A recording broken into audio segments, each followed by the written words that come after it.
Hello, everybody. Mike Feldbauer coming to you from the Flagler Voice Podcast Studio. And today we're looking at a conversation with a gentleman who calls himself King James.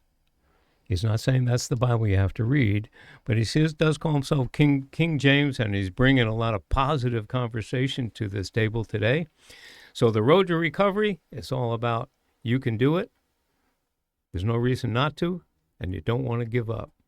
So everybody say hi to King James. How's it going, guys? My name is King James. I'm a positive influencer on social media. I have a brand coming out, Never Give Up on You.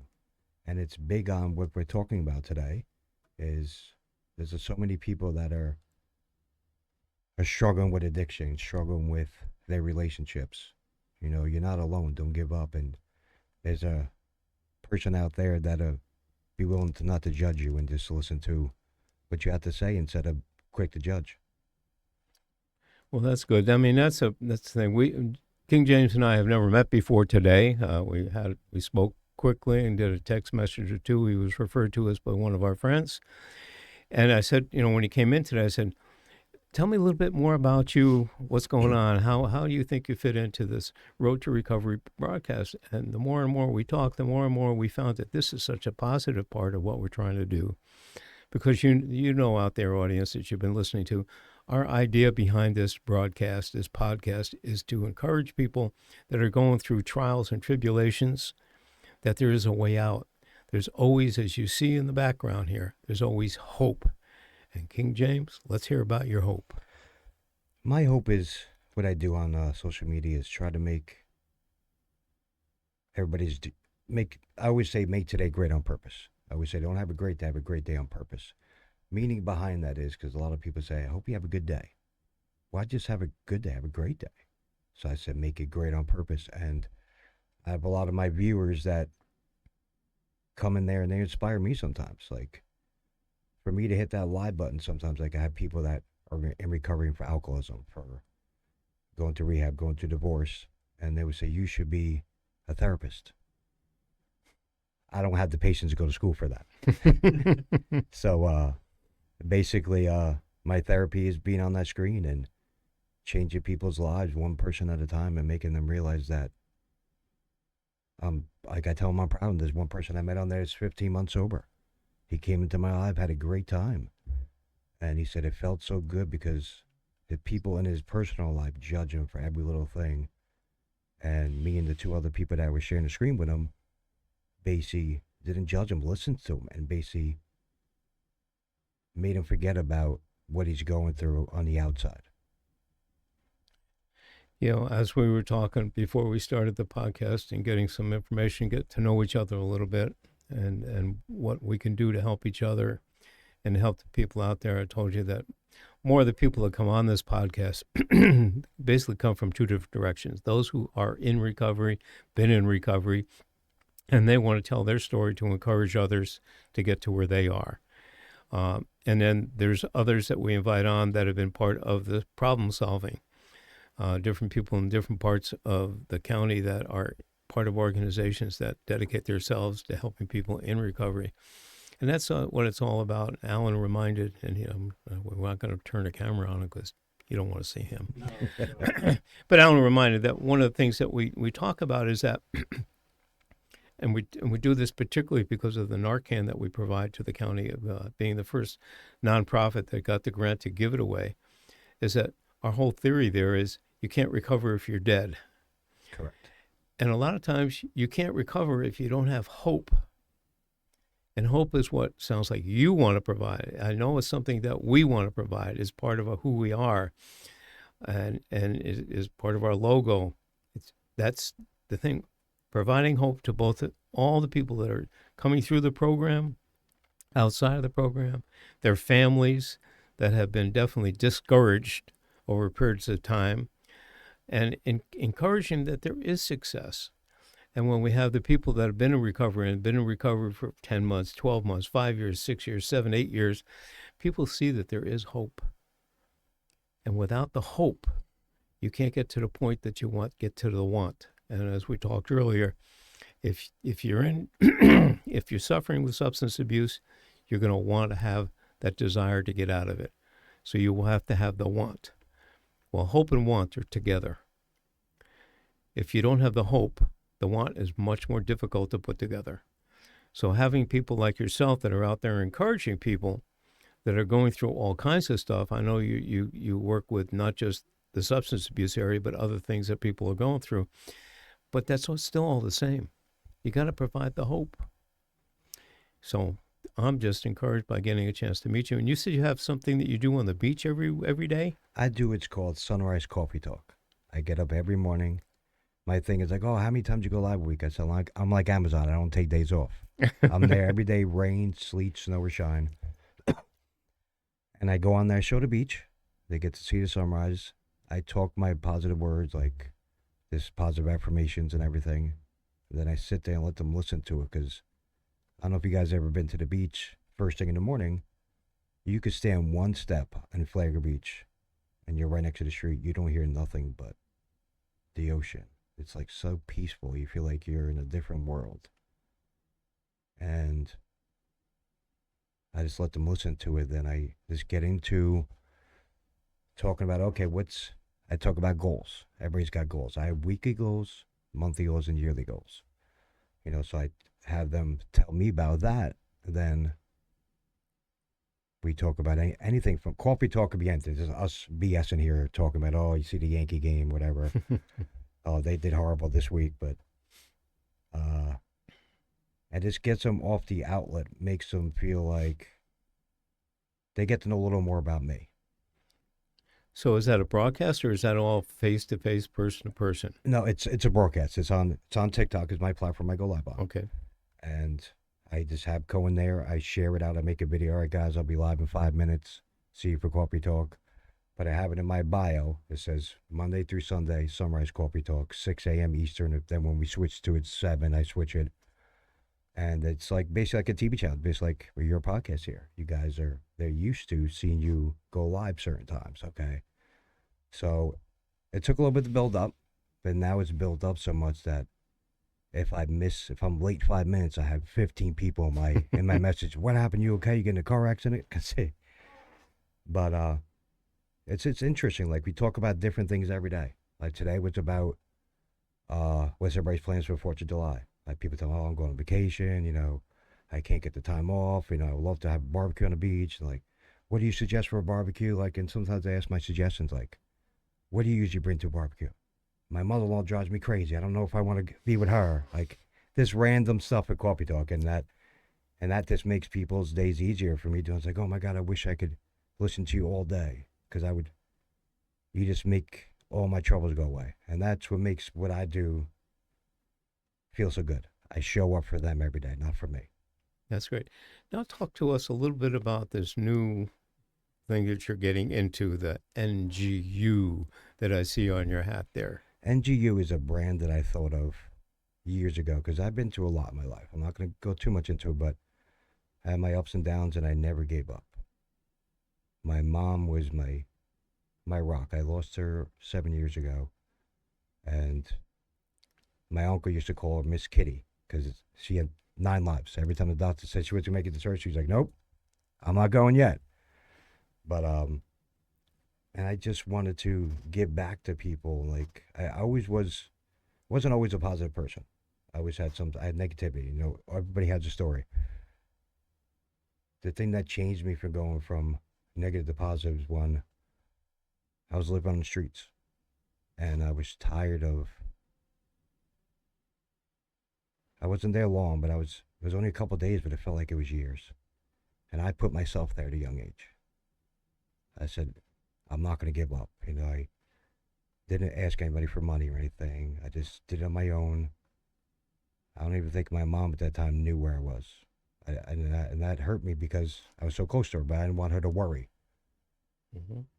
And from that point forward, I just had that never give up mentality. And then I said, well, you know what? I'm tired of seeing negativity on people's shirts. I said, if you want to, like, I have the 4 Ps. I'm trying to write a motivational speech. And they are: think positive, be positive, wear something positive, and in return, positive come back to you. If you wear something positive, it makes you feel positive. But there's so many different things out there. Like people have shirts that have positive affirmation, but nobody has a brand. Yep.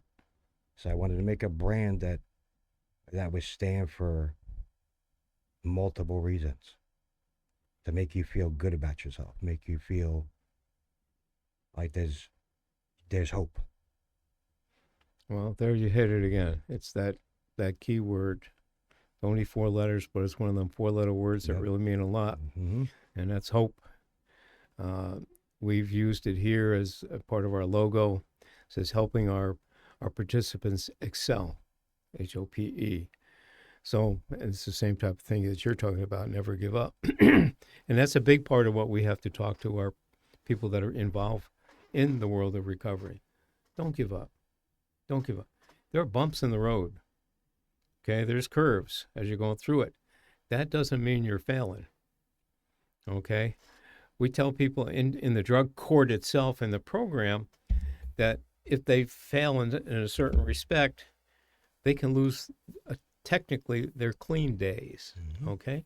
But as we talk to them about that, you don't really lose those clean days. They're still there. That's just part of the program part. Go back and look at how far you came before you had a bump, and know that you can go forward again. And part of the recovery of anything, whether it's drugs, alcohol, just in life in general, is understanding nothing is perfectly smooth. But the bumps there, you can get over those bumps and keep moving. The curves are there. You can get back online and it'll put you on a straight road again. So don't give up. You're right. You don't want to give up on anything, whatever that the desire is that you're working on to correct in your life. It can be done. It can be done. And we got to keep going that direction. So go ahead. You're absolutely right on that. And that's what not to tell my viewers and I tell myself every day. I wake up like, all right, today's going to be a great day. And there's some days that you wake up and nothing goes right that day, whatever you do. But you got to make it just a bad day, not a bad 2 days, not a bad week. Because if you keep on repeating it, you make it a habit. Okay. And that's the hardest, I think, for a lot of people, like going from negative to positive or going for addiction. They have a bad day and they don't have that support and that positive person behind them to say it's okay to have a bad day. Yeah, you're 100% right. Saying it's okay to have a bad day, but you're following up as there's no reason you can't turn that bad into something good. Correct. So keep going at it. Yes, sir. And that's the failure of the community in general that doesn't understand how substance abuse takes place. We're probably over 90% of the people that get involved with drugs and alcohol is because of some early life trauma that never got dealt with. So they're dealing with covering up pain in a way that they had no intention. I tell people on every broadcast, every podcast we do, I say, in the 12 years I've been doing this, I have never met one person, not one person, who intended to become addicted to whatever the problem was. That's not the goal. The goal was covering up some kind of pain they didn't understand was there. Sometimes it was actual physical pain. It could have been from an accident, and the doctors didn't do their job in reducing their pain meds and working on pain management and things like that, and they just kept on going and kept on going. When they no longer could get the prescription, then they went out and bought it on the street. So those are the things that happen in real life. But we as a community, I tell people, we can be part of the problem or part of the solution. And I wish more people would decide to become part of the solution. It's not difficult, because part of the solution is just changing our attitude in the way we treat people, okay? Again, as we talked about earlier, reducing the stigma, not talking to people that are suffering from substance abuse like they were crap. That ain't working. That ain't helping. You're part of the problem. Mm-hmm. So let's get to understand what causes, okay, and change our attitudes. Even just being silent where you were vocal in the wrong direction before is a positive change in becoming part of the solution instead of part of the problem. And the more people we can get involved in solution ways instead of problem ways, the closer we get to reduce the problem that's out there. I don't think any of us truly believe that we can eliminate it. I pray about it, but I don't believe that's probably going to happen. But we can certainly reduce it. We can we can save lives every day. You talk about, you just go and smile at somebody. That could be the answer for them that day. Yeah. Kindness goes a long way. Oh, Kindness is free. You got It's the truth. Like, that's what's lacking from this world today is whatever happened to holding a door open for someone, saying, have a great day, smile at someone. Like, sometimes even in this town, you walk around, you give someone a smile, it looks like they're ready to give you the finger. Like, but that doesn't change who I am. I'll still hold the door open even if they don't say thank you. right. And I taught my daughters that way to grow up. Yeah. Always treat someone how you want to be treated. The golden rule, is that what that is? I think, I don't know. Yeah. But it is a shame. I know I drive through my neighborhood, and a lot of people, there's so many houses there, you can't know anybody. But I see somebody, I wave. And half the time, they don't wave back, or they'll look down. I don't understand that. But you're right, because I find that the smile alone is such a big plus when people see it.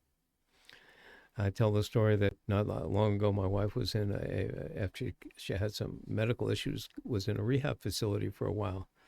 And some of the people working there they'd walk down the hall and just be grumpy, ugly faced.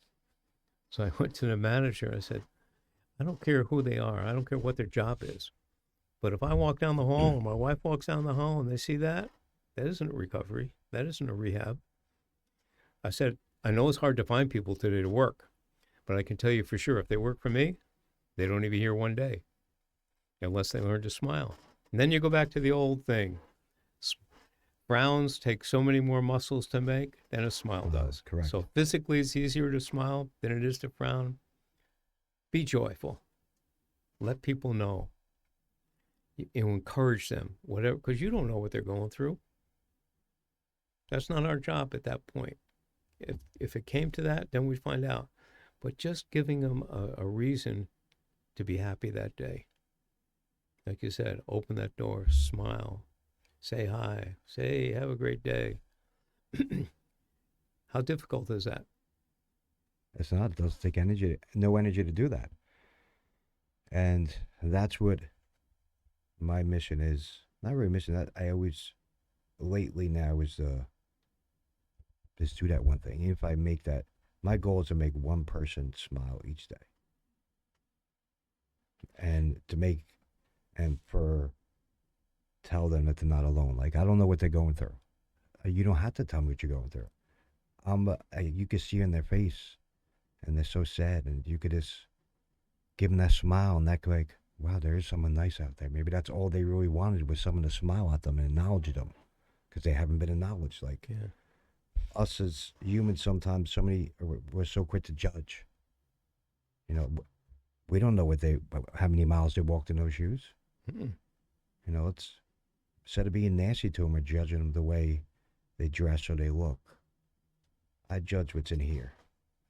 Listen to their story and try to ease their pain. And I think what you said was very important. If you could just do one person. Several years ago, one of the themes for a big major behavioral health conference that we had in Florida and dealing with substance abuse that was the theme, just one.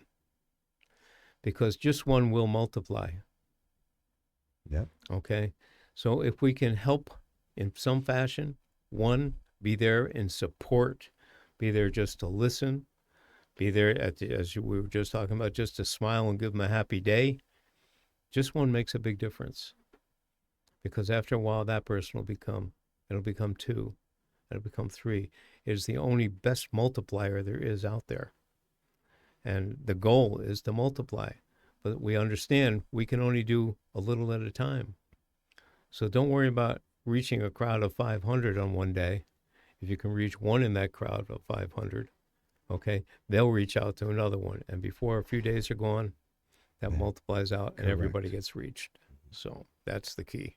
And definitely is. And it amazes me, like, just by talking to you, how we both have our same mentality. We want to help people. We You're from New York. I'm originally from New York. And when I moved down here, it was a big culture shock. Like coming down here, I wasn't used to someone saying "Have a good day," and I was used to be beeping a horn at someone. Horns were big up in New York. Down here, you use a horn, people look like you got two heads. But it's a whole eye opening down here, and this is my home. I've been here, like I said, almost 25 years, and that's why it's so, like, when I do the beach lives and the brand Never Give Up on You, it's like I want to help our community. Help the people that have the hope but don't have someone to help them and encourage them and be there to lift them up on their bad days. That is a great, great desire, and I'm sure that you will or are already doing it. Now, you also mentioned that the Never Give Up is a brand that you want to develop, but you also said you're going to have some kind of program behind it. Can you give us just a little briefing on that? Well, I want to have a program out. I'm going to reach out to some local organizations that I want to give my T-shirts and hats. When they graduate the program, they get one of they get to choose either a hat or a shirt in their color. Never Give Up on You, and it could be anything they wanted to pick one positive affirmation upon the back. Like I have some shirts, think positive, be positive. For something like with addiction, one day at a time. Don't worry about, I want to be clean 6 months. Take it one day at a time. Well, I might tag you here a little bit, and I got witnesses that the rest of the people can't see at this moment, but we have a drug court graduation coming up. Okay. On July 10th. It'll be July 10th. It'll be 10 o'clock at courtroom 401 at our court system here in town. And maybe I'll know for sure next week. We have 6 or 7 people graduating.